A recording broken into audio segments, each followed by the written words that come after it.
बिस्मिल्लाहिर्रहमानिर्रहीम।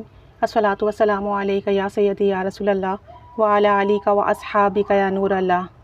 अल्लाहुम्मा सल्ली अला मुहम्मदिन कमा तुहिब्बु व तर्दु अलहु। हमारी व्हाट्सएप ग्रुप की एक मेंबर हैं, बहुत अच्छी बहन है। ये अपने हज़रत जी से अमूमन लोगों के लिए वज़ाइफ़ लेती हैं, किसी की कोई परेशानी सुनती हैं तो बताती हैं कि मेरी टीचर का मामला था और मेरे टीचर काफ़ी बीमार थे और उनके इलाज पर काफ़ी पैसा ख़र्च हो गया और जो है ऑपरेशन वगैरह भी हुआ। अब कहते हैं कि आगे उनकी बेटी की शादी का मामला था, अब पैसे ख़त्म हो चुके थे तो उन्होंने कर्ज़ लेने का सोचा क्योंकि बेटी की शादी करनी थी। अब कहती हैं कि गुजरात में कर्ज़ लेने के दो तरीके हैं। अगर आपको बड़ी अमाउंट कर्ज़ लेना है तो आप बैंक में किसी भी प्रॉपर्टी के पेपर्स रख कर या कोई चीज़ गिरवी रख कर वहाँ से कर्ज़ ले लें। अब इन्हें 5 लाख रुपए की ज़रूरत थी शादी के लिए। और दूसरा तरीका ये है कि वहाँ कुछ लोग हैं जो कर्ज़ देते हैं और उस पर सूद लेते हैं। तो अब चूँकि इनके पास कुछ ऐसा था नहीं जो बैंक में रखवा सकते, तो इन्होंने जो है वहाँ जो लोग कर्ज़ा देते हैं उनसे कर्ज़ा ले लिया। और जब कर्ज़ा लिया तो उन्होंने कहा, जिन्होंने कर्ज़ा दिया था 5 लाख रुपए, उन्होंने कहा या तो आप ये कहें कि आप ये पूरी रकम एक साथ वापस करेंगे या फिर आप जो है हर महीने इस रकम के ऊपर हमें 20,000 रुपये दें और ये रकम आपकी कर्ज़े की वैसी ही रहेगी और बाद में फिर आप जब आपके पास पैसे हों आप ये कर्ज़ा अदा करें। यानी कि सूद के ऊपर मामला तय हुआ। अब चूँकि इनके पास एक साथ रकम देने की तो थी नहीं हैसियत, इन्होंने कर्ज़ा ले लिया सूद के ऊपर और हर महीने उनको 20,000 रुपये देते रहे। बहरहाल बेटी की शादी हो गई, अब हर महीने इनको 20,000 रुपये दे रहे थे और कमो बेश 20,000 देते देते ऑलमोस्ट 7 लाख के करीब ये उनको पैसे दे चुके और कर्ज़ा वहीं का वहीं। अब इतने हालात ख़राब थे, इतनी परेशानी थी, इनके टीचर ने इनसे तस्करा किया अपने तमाम मामलात का, तमाम हालात का। तो उन्होंने कहा कि आप परेशान ना हो, मैं अपने हज़रत जी से बात करती हूँ और अगर उन्होंने कोई वजीफ़ा दिया तो वो बताती हूँ। जब इन्होंने अपने हज़रत जी से बात की, उन्हें तमाम चीज़ें डिटेल में बताई, तो इनके हज़रत जी ने कहा कि सबसे पहले तो उनसे कहें कि अगर अल्लाह पर और उसके रसूल सल्लल्लाहु अलैहि वसल्लम पर कामिल एतमाद है तो जाके उन लोगों से कह दें कि ना हम कर्ज़ा देंगे अब आपको, यानी जो रकम आपसे लिए ना आपको वो वापस करेंगे और ना ही जो सूद की रकम है आप वो देंगे, क्योंकि हम ऑलमोस्ट जो हमने आपसे उधार लिया था उससे ज़्यादा पैसे आपको दे चुके हैं, आपको जो करना है कर लें। कहने लगी, उन्होंने वजीफ़ा भी दिया लेकिन पहले ये कहा कि पहले आप उनसे कहो कि ये बात करें और देखो वो क्या कहते हो। तो इन्होंने अपने टीचर से बात की और उनको बताया कि हज़रत जी ने ऐसे ऐसे कहा है। पहले तो वो लोग डर रहे थे, जाहिर सी बात है कमज़ोर लोग हैं और जिनसे कर्ज़ा लिया है वो ताकतवर लोग हैं। बहरहाल इन्होंने कहा कि ठीक है हम उनसे बात करते हैं।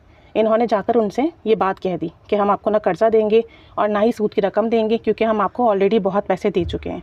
जब महीने पर पैसे देने का वक्त आया, इन्होंने पैसे नहीं दिए तो उन लोगों ने गुंडे लाकर यानी बदमाश लाकर इनके घर में घुस गए, तोड़ फोड़ की, सामान तोड़ा और इनके घर वालों को मारा, इनके शौहर को भी मारा, इनकी बीवी को भी मारा, इनके बच्चों को भी मारा और जो है बाद में इनकी कंप्लेन कर दी पुलिस में। अब पुलिस ने कंप्लेन की तो पुलिस जो थी इनकी बीवी को उठा के ले गई, एक औरत को ले गए और जाके जेल में बंद कर दिया कि आप पर केस है। अब आप सोचें कितनी बुरी कंडीशन है, शौहर बीमार है, ऑपरेशन हुआ है और घर में सामान भी तोड़ फोड़ दिया है, पैसे भी नहीं हैं और बीवी को उठाकर ले गई है पुलिस और जाकर लॉकअप में बंद कर दिया है। और ईद उल अज़हा के दिन है, बकरा ईद के दिन है। तो कहती हैं कि मैंने हज़रत जी को फ़ोन किया, तमाम चीज़ें बताई डिटेल में, तो उन्होंने कहा कि आप उनको अब ये वजीफ़ा दो और उनसे कहो ये वजीफ़ा करें, रो कर गिड़गड़ा कर अल्लाह से दुआ करें, इंशाअल्लाह ऐसे असबाब बनेंगे, सब चीज़ें इनके हक़ में बेहतर होगी। इन्होंने जो है उनको बताया और जेल में ही उन खातून ने ये वजीफ़ा करना शुरू किया। दिन में कई बार किया, रोकर बहुत रोकर अल्लाह से दुआ की। जब इनकी पेशी हुई, इनकी जो तारीख़ आई, जब कोर्ट में गई और जो जज था, पहले तो जो जज था वो करप्ट था लेकिन अल्लाह के हुक्म से ऐसा करम हुआ कि जज तब्दील हो गया। अब जो जज था वो अल्हम्दुलिल्लाह अच्छा इंसान था। उसने जब इनकी पूरी बात सुनी, इन खातून ने पूरी बात डिटेल में बताई कि ऐसे ऐसे मामलात थे, हम 7 लाख से ऊपर या 7 लाख के करीब रकम दे चुके हैं और अब हमारे पास पैसे नहीं हैं। जब तमाम मामलात उनके जज ने सुने तो सबसे पहले तो जज ने पुलिस पर गुस्सा किया कि आप एक खातून को लॉकअप में कैसे डाल सकते हैं, वो भी ईद उल अज़हा के दिनों में, और जबकि ये रकम से ज़्यादा अदा कर चुके हैं और उन्होंने इनके घर में जाकर तोड़ फोड़ की, इन्हें धमकाया, इस तरह से किया और आपने एक खातून को, एक कमज़ोर औरत को उठा के लॉकअप में डाला। जज ने पुलिस की भी बहुत ठीक ठाक क्लास ली और उसके बाद जज ने जो है केस इनका मुआफ़ फरमा दिया और जज ने इनसे कहा कि आप जो हैं अब बताइए, अब आप रकम नहीं देंगी इनको, आप कर्ज़े से ज़्यादा रकम दे चुके हैं, अब भी आपका केस ख़त्म है। लेकिन इन्होंने जो आपके घर में तोड़ फोड़ की, घर में दाखिल होकर आपको धमकाया और जो है आपके ख़िलाफ़ रिपोर्ट की, आप बताइए कि आप क्या सज़ा चाहती हैं इनके ख़िलाफ़। आप जो कहेंगी इनको वही सज़ा मिलेगी। तो कहती हैं कि वहीं से ही जो है ना इन्होंने वापस से जो है अपने पीर साहब को, हज़रत साहब को मैसेज किया, तमाम डिटेल्स दी।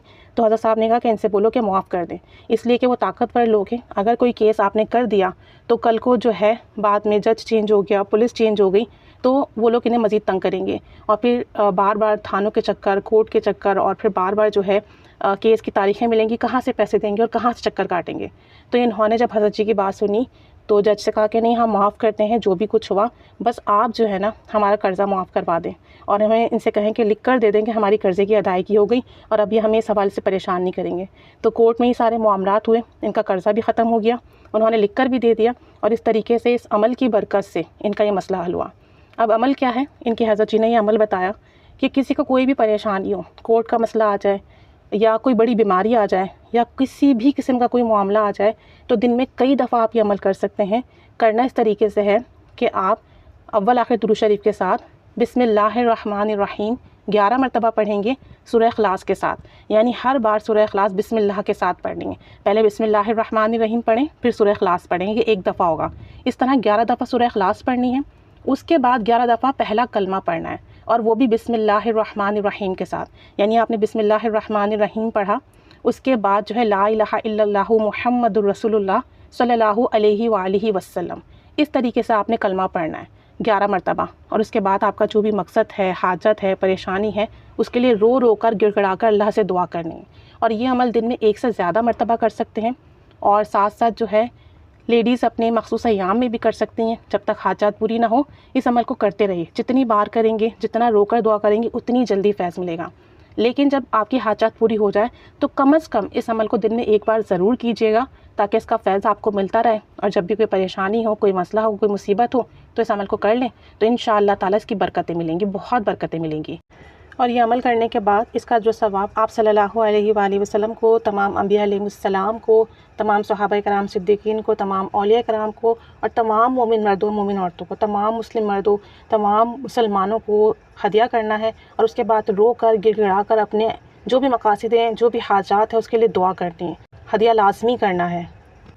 तो ये अमल इनकी हज़रत जी ने इनको बताया और इससे इनका इतना बड़ा मसला हल हो गया, जान भी छूट गई उन लोगों से, कर्ज़ा भी अदा हो गया और मज़ीद रकम देने से भी बच गए। और ये सब कुछ अल्हम्दुलिल्लाह अल्लाह के कलाम की बरकत से हुआ। तो ये बता रही थी इतना पुरतासीर अमल है अल्हम्दुलिल्लाह सब अल्हम्दुलिल्लाह कि इनके जो टीचर का था मसला वो हल हुआ। और साथ साथ कह रही थी कि मेरी कज़न है, उनकी डिलीवरी का था कि डॉक्टर ने नॉर्मल डिलीवरी बताई थी, लेकिन जब डिलीवरी का टाइम आया तो डॉक्टर ने कहा ऑपरेशन करना पड़ेगा। तो अब उनकी सास को बताया इन्होंने, तो उनकी सास ने अमल करना शुरू किया हॉस्पिटल में ही। 3 से 4 दिन वो हॉस्पिटल में एडमिट रही, उनके टेस्ट वगैरह जो थे वो होते रहे और डॉक्टर यही कहते रहे कि ऑपरेशन की ज़रूरत पड़ेगी, ऑपरेशन करना होगा।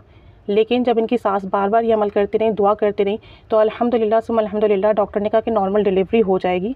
और फिर जो है इस अमल की बरकत से अल्हम्दुलिल्लाह उनकी नॉर्मल डिलीवरी हुई।